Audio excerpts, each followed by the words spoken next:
Hello, welcome to 11.3 Notes on Perimeter and Area of Similar Figures. So today what we're going to do is to calculate the perimeter and area of similar figures by setting up proportions. So let's start by doing some review terms. Similar figures, we spent an entire chapter on similar figures, means that we have two figures that have congruent angles and proportional sides.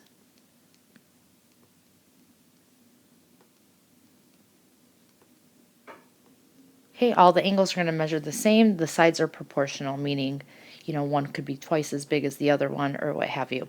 A ratio is a comparison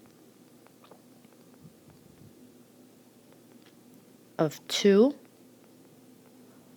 or more quantities.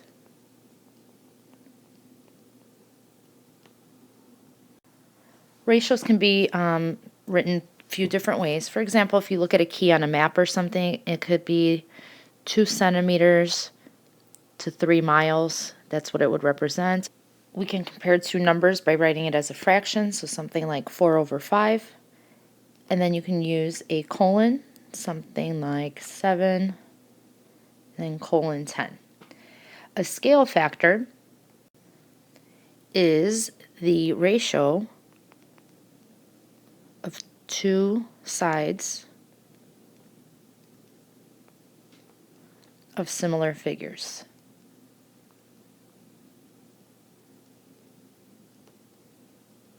And many times the notation for that, or the letter we use for that notation, is a lowercase k.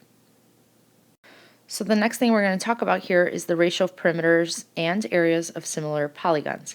Now, back in the similarity chapter, we did do ratios of perimeters. So if you remember what the ratio of sides, whatever that number is,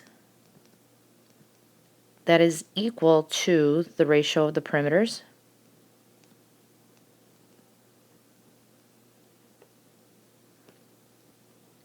And now the new thing, if you take the ratio of the sides and you square that number, you will get the ratio of the areas.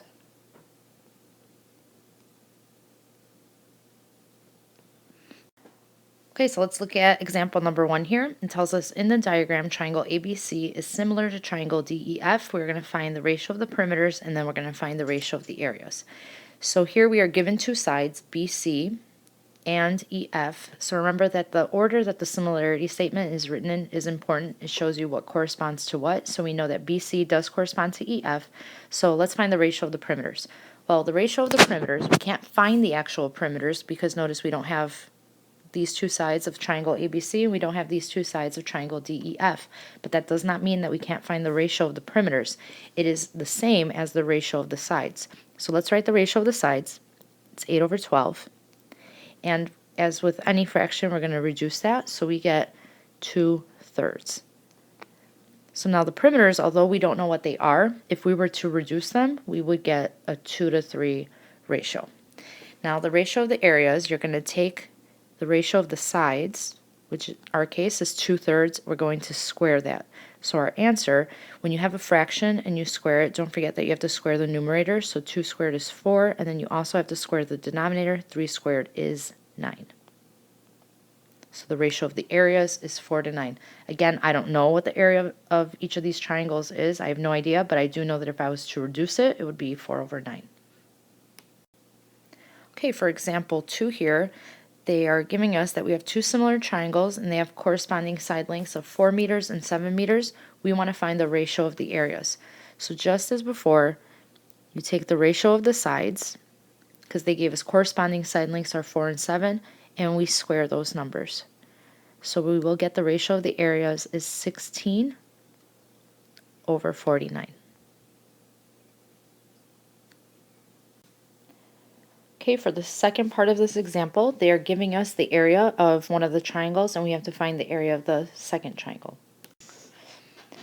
So we know the ratio of the areas because we found that in the first part. It's still 16 to 49. Now that's what we would get if we reduce the areas. So I know one of the areas and I have to figure out where to put that. If the smaller triangle has an area of 18, I'm going to put it in the numerator on this side because it goes with the smaller value. If the smaller value had been in the denominator, I would have put 18 in the denominator. So now I don't know the area of the larger one, so that becomes my variable. I'll use an A for area. So whenever we have a proportion, we cross multiply. So I'm going to get 16A equals, and then I do 49 times 18, you get 882. Now we're going to divide by 16, and we get that the area is equal to 55.125, and my unit is meters squared. Now if I wanted to check my answer, I know that the fraction here on the right has to equal 16 over 49, so I could quickly take my calculator and check if 18 divided by 55.125, if that'll equal 16 over 49. Now remember, your calculator is not going to give it to you as a fraction. When you divide that, it's going to give it to you as a decimal. When you press math frac, it does equal 16 over 49, so then I know that I did that problem correctly. All right, example 3 here, we are considering similar quadrilaterals ABCD and EFGH. ABCD has an area of 846 centimeters squared, while EFGH has an area of 376 centimeters squared. We want to find the ratio of the sides first. So in this first part, we're doing the reverse of what we've been doing. So far, we've been able to see what the ratio of the sides is, and then we were squaring that to get the ratio of the areas. Now we have the ratio of the areas, so we want to find the ratio of the sides. Now typically for scale factor, that K that I said it was, K we usually write it as A over B, showing that we have two different values. Value, whatever number A is, and then B is a different value. So then I know that the if I take that, the ratio of the two sides squared, A squared over B squared, I get the areas. So 846 over 376. But I don't want A squared to B squared, I want A to B. So what I have to do is I look at this and I see A squared is equal to 846. To get A, I'm going to have to square root that. So I take the square root of both sides, and I'm going to break down 846 into its prime factorization. So I know 2 goes in there 423 times. 3 goes into 423 141 times. And then 3 actually goes into 141 47 times. Right? 47 is prime, so I can't do anything with that. So there are 2 3s because I'm looking for pairs of numbers to escape. So 846, the square root of that would be 3 times the square root of, I take the 2 numbers that didn't have anyone to pair up with them, so in this case a 2 and a 47, and I multiply them back together, and it's 94. Now because I wrote so big, and I'm going to have to try to write smaller for doing the same thing for B squared. If B squared equals 376, I'm going to take 376 and break it down into its primes. So that would be 2 times 188, which is 2 times, sorry, my thing wouldn't right, 2 times 94, which is 2 times 47. Okay, just like before, it takes 2 for 1 to get out, so a 2 escapes, and then I have 2 numbers left that had no one to pair up with, 2 and 47, and I multiply those together, and I get 94. All right, so let's simplify now. I know that the square root of A is 3 times the square root of 94. And I know that B, once I square rooted B squared, I got 2 square roots of 94 because they both have a square root of 94. Those cancel, and my scale factor, K, is 3 over 2.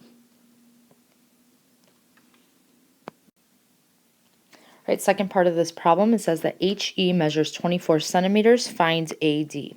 Okay, so HE is 24, AD we don't know, let's call it X. Let's set up a proportion. We have the ratio of the sides, and 24 is the side length, so 3 over 2 is my side ratio, and I have to figure out where to put 24. Is it going to go in the numerator, or is it going to go into the denominator? Well, notice that 24 came from polygon or quadrilateral EFGH, so I have to put that where I put the area for EFGH, which was in the denominator. So I put a 24 in the denominator, and I'm looking for HE.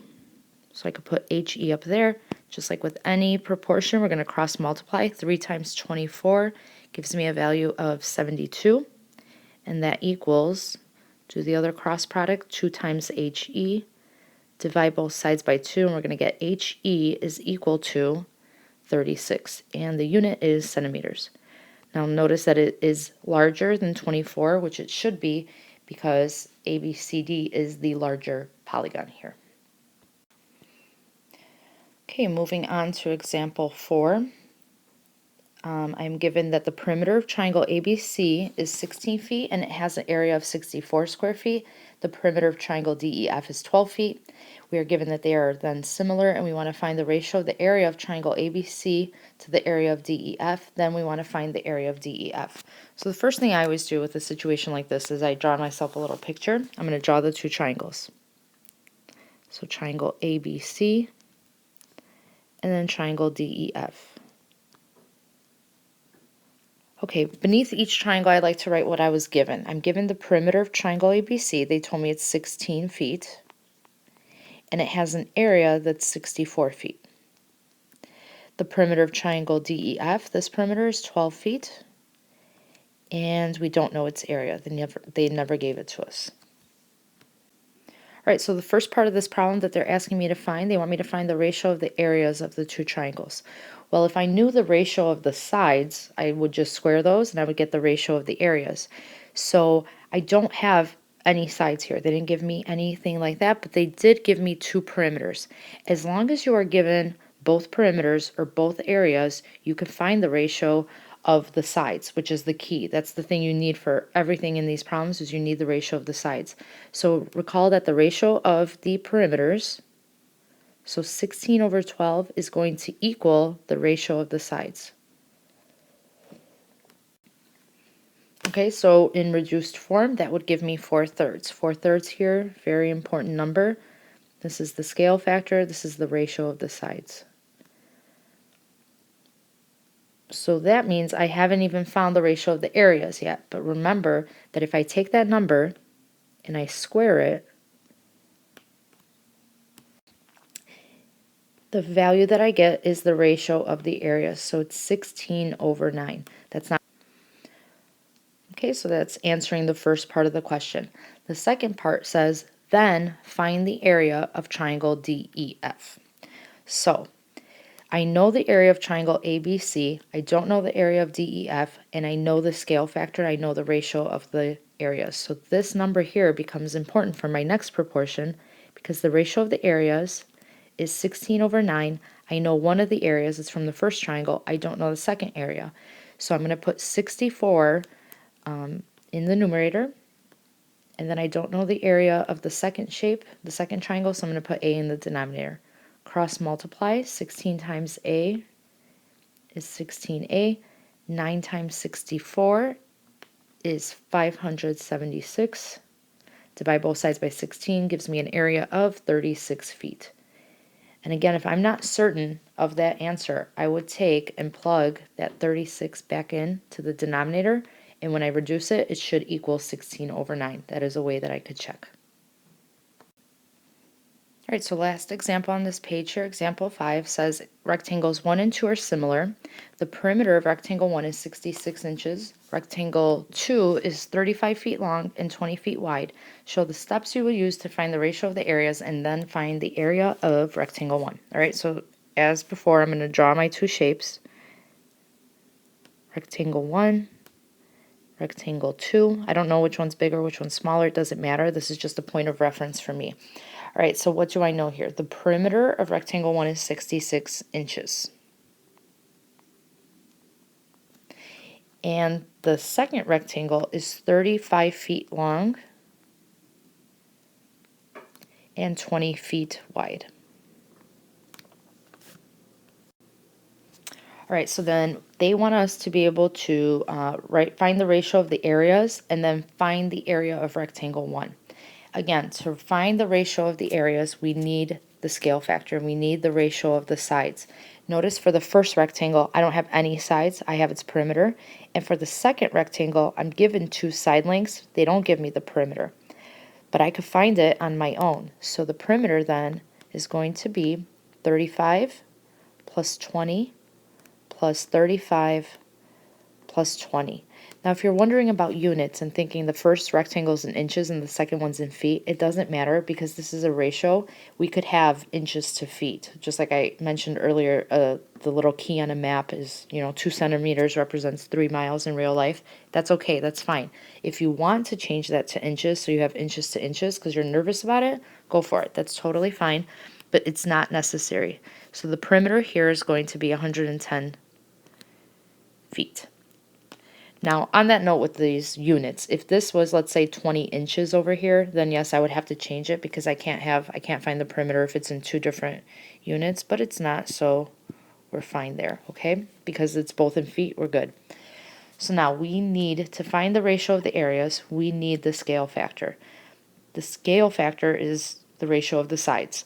So I know that the ratio of the sides, don't forget that, the ratio of the sides is the same thing once you reduce the ratio of the perimeters.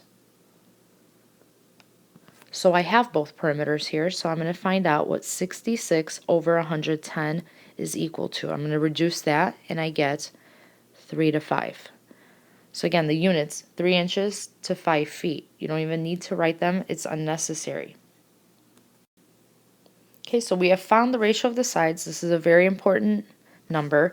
When I take this and I square it, so 3 over 5 squared gives me 9 over 25. This is the ratio of the areas.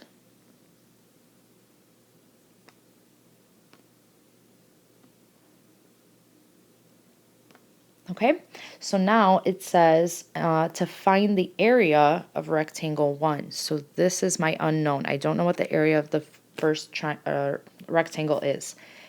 I also don't know the area of the second rectangle, but because I have both the length and the width, remember that the area of a rectangle is length times width, so I'm going to get this area to be 700 feet squared. All right, so if you have the ratio of the areas, 9 over 25, we are going to set this equal to the areas. So I don't know the rectangle 1's area, so I'm just going to put area of rectangle 1. And I do know the area of rectangle 2, it's 700. Cross multiply. 25 times A1 equals 9 times 700 is 6,300. Divide both sides by 25 and we get the area of the first rectangle, which is 252, and the unit for the first rectangle is inches squared. If you have doubt in that, double check it. Plug this number back in here. See if 252 divided by 700, it should reduce to be 9 over 25. All right, so that's it. That brings us to our last page, which obviously I'm going to want you guys to try on your own. First example, you're given 2 triangles. You want to state the ratio of the perimeters, and then you want to state the ratio of the sides. Remember, to do either of those, you need the scale factor first. Just as a refresher from chapter, I believe it's 7, we did similarity, maybe 6. If you want to write you need the ratio of the sides. So if these 2 triangles are similar, this one has the sides of 10 and 12. This one has sides of 20 and 15. Now, they didn't give us a similarity statement, so we're not going to know, based on that similarity statement, what corresponds. But if this rectangle, let's say I take side 10, that's smaller of the 2 sides, that means it has to go with 15. So it'd be 10 over 15 is the ratio of the sides. I didn't have to pick 10, I could have picked 12, but then that would mean I'm taking the bigger of the 2 values from this first triangle. It would have to go with the bigger of the 2 values of the second triangle. So it'd be 12 over 20. Notice those aren't reduced. You have to reduce them. So find the ratio of the perimeters and ratio of the areas. And then in example 2, they're giving you 2 pentagons that are similar. They're telling you the side length of the first one is 3 inches. The side length of the second one is 5 inches. You want to show the steps you would use to find the area of the second pentagon, given that the first one has an area of 18 inches squared. remember that the thing that you need is the ratio of two sides. If you're looking for perimeters, the ratio of the two sides equals the ratio of the perimeters. If you're looking for areas, you have to take that ratio of sides, square both the numerator and denominator, and then set it equal to the areas. Based on experience, I know that this section gets to be a little bit confusing for students. They don't know when to square, when they're looking for an area, when are you just writing a ratio of the two areas. So please make sure you come to class with any questions that you have tomorrow. All right, thank you so much for watching and have a great one.